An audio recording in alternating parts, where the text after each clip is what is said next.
Democratic-led states are taking the fight to the administration over Donald Trump's attempt to freeze trillions of dollars in federal grants and loans that Congress passed to send to the states. A coalition of 23 state attorneys general, led by New York's Letitia James, have sued to block the freeze. New York Attorney General Letitia James joins me now. And General James, thank you so much for being here.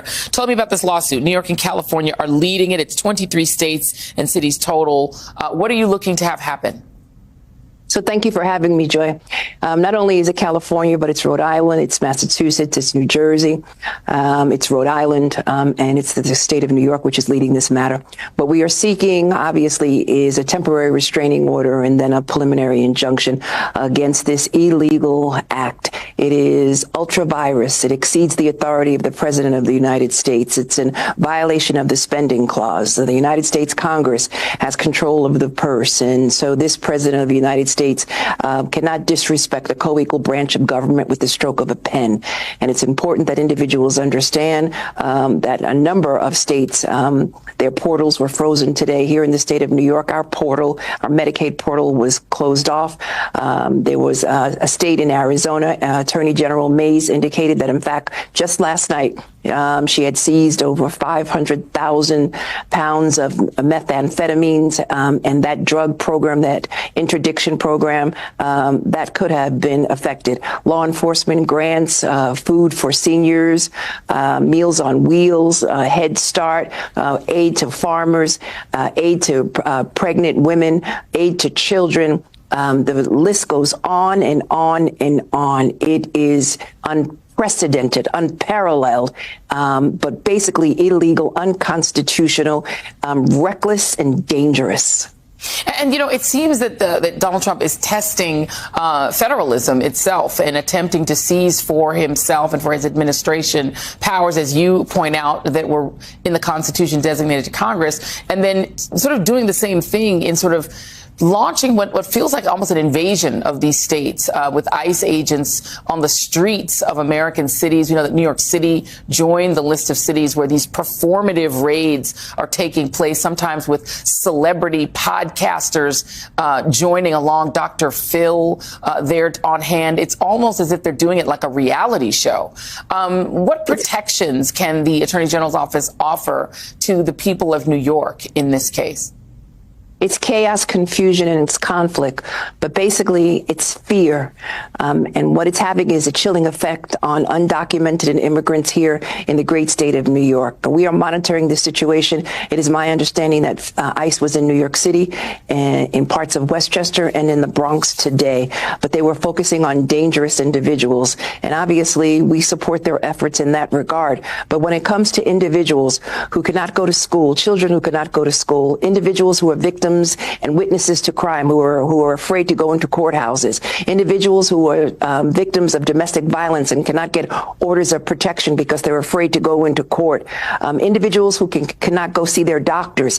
That is what is happening. I cannot tell you, Joy, the number of individuals who've come up to me crying because they are concerned about our government, who are concerned about being deported for doing absolutely nothing. Individuals who have been in this country and who have contributed to our economy, individuals who work each and every day, who know no other country but the United States, individuals that are fleeing dangerous situations, fleeing violence in their country, who only come here because they want the same thing that you and I want, and that is to make sure that our family is safe and to contribute to these United States. And it's unfortunate that I have to hold countless number of individuals in my arms crying because we have a government right now that is reckless.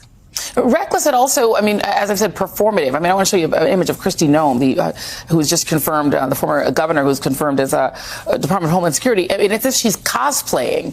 It's almost a game where she seems to be cosplaying, as I'm not sure what she thinks that she's portraying here. She might as well be at Comic-Con looking like this. And it feels like the attempt, as you said, is to instill fear, not really to enforce the law. You can't say you're going after individuals who are just dangerous criminals if you are invading schools, because elementary and high school kids cannot be what you're talking about.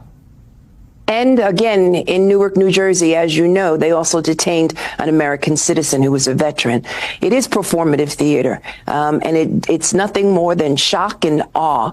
But at the same time, it's, again, stoking fear in countless families across countless municipalities and across states. And individuals need to understand that immigrants and undocumented individuals contribute so much to our economy, so much to innovation and creativity, to business. And this is a nation of immigrants that President Kennedy once said. And it's important that we understand and respect them and recognize that they too have rights. And that's why, as the Attorney General of the great state of New York, we've issued advisories. We've held meetings with clergy. We have held meetings with advocacy groups and with business leaders, again, who are concerned about the attacks on our democracy, attack on the rule of law, and attacks against citizens who want nothing more than to live in peace and to contribute to the economy of the United States of America. The irony, of course, for Donald Trump in particular, is that the state of New York is the state that made him a felon because he was duly convicted by a jury of his peers in the hush money case. But there were two civil judgments that in cases that your office brought, Madam Attorney General, that includes the fraud case in which Donald Trump was found to have serially defrauded the state of New York. He still owes the state of New York some $500 million. And then, of course, there was the civil case that E. Jean Carroll brought for defamation and for sexual abuse, in which he was also convicted by a jury of his peers, found liable for sexual abuse, in which he owes E. Jean Carroll. He is now attempting to claim, as somebody who is supposedly about law and order, that the law and order that was dispensed by New York juries do not apply to him, and stating that his immunity that the Supreme Court gave him extends to the E. Jean Carroll case, and presumably that he doesn't have to pay the state of New York. Can the state of New York force him to live under the law? So again, in my case, we are waiting for a decision from the appellate division. President Trump, when he said drain the swamp, he meant it. And yes, so those kinds of spending programs are going to be put under review. Okay. I don't think anybody's taking issue with if you find money that is being dispersed in an inappropriate way, halting it. I think what the confusion is this seemed to a lot of groups and a lot of states, Republicans, Democrats, independents, like a very sweeping order, and there is confusion. I just want to make sure I understand. So anybody out there that provides school lunches, anybody out there? Yeah, there's zero impact on public benefit programs, full stop, as OMB has made clear. And I want to really drill down on this, Jake, because it's so important. Mm-hmm. There's 2 million employees in the federal government. Overwhelmingly, the career federal service in this country is far left wing. I don't know that to be a fact. Well, I'll give you a great example. We looked at USAID as an example. That's 98% of the workforce either donated to Kamala Harris or another left-wing candidate, just as an example. Okay, but let me just an entire workforce is having a whoa. Did you just say that saying someone voted for Kamala Harris is demonizing them? No. So according your suggestion is that there's a bias. No. But you used the word demonizing. You just said that I'm demonizing somebody by saying they voted for Kamala Harris. Let's get back on track. But I am on track. Okay. Let me stay on track. What I'm saying to you is this: there are 2 million employees in the federal government. Right. They're overwhelmingly leftist center. The American people, I got to finish the sentence. Okay. I got to finish the sentence. The American people voted for dramatic change implemented by Donald Trump.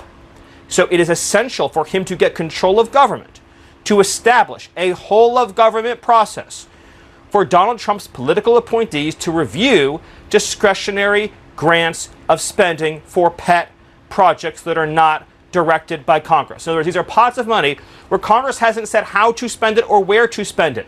This might be something like saying, I want to build a $500 million fountain in the courtyard of the Department of Commerce. This might be something like saying, I want to fund gender studies in Afghanistan. There has to be political control and review. I can't help it if left-wing media outlets published a fake news story that caused confusion. If you read the OMB guidance memo, it is... Well, if you read the OMB guidance memo, I don't know what it's as clear as day. We just talked to Congressman Don Bacon, a Republican, a Trump supporter. We just interviewed him. He said that there was a lot of confusion. He said that the executive order created by the media, Jake. The OMB guidance memo if you read it, is as clear as day. It's pretty my broad point is, and confusingly written. I can't. Parts of it are about DEI, parts of it are all disbursement. It is. Yeah, DEI suspended. That is correct. Right, no, I'm just saying, like, it's kind of all over the map, and there is confusion, and it's not just liberal media. Jake, tell me... Republican Senator Lisa Murkowski said... You're not today, understanding what I'm saying. But I'm saying that I want you to address this. I will, but I'm saying that a false story was put out that people were... Continued through Governor John Connolly. Dr. Batten said, the bullet was recovered in the emergency room at Parkland Hospital in Dallas, Texas. The third bullet is the one struck the president in the head and was recovered. The part was broken up near the front seat of the car on the floor. Ninth medical examiner from around the country reviewed the autopsy report, which was poorly done. Dr. Batten said the initial autopsy report was full because it was performed by Dr. Hummus, who did not have any experience in doing homicide autopsies. During his first work on the Select Committee on Assassination, Dr. Batten, along with the 9 chief medical examiner, determined, despite the faculty initial autopsy, that Oswald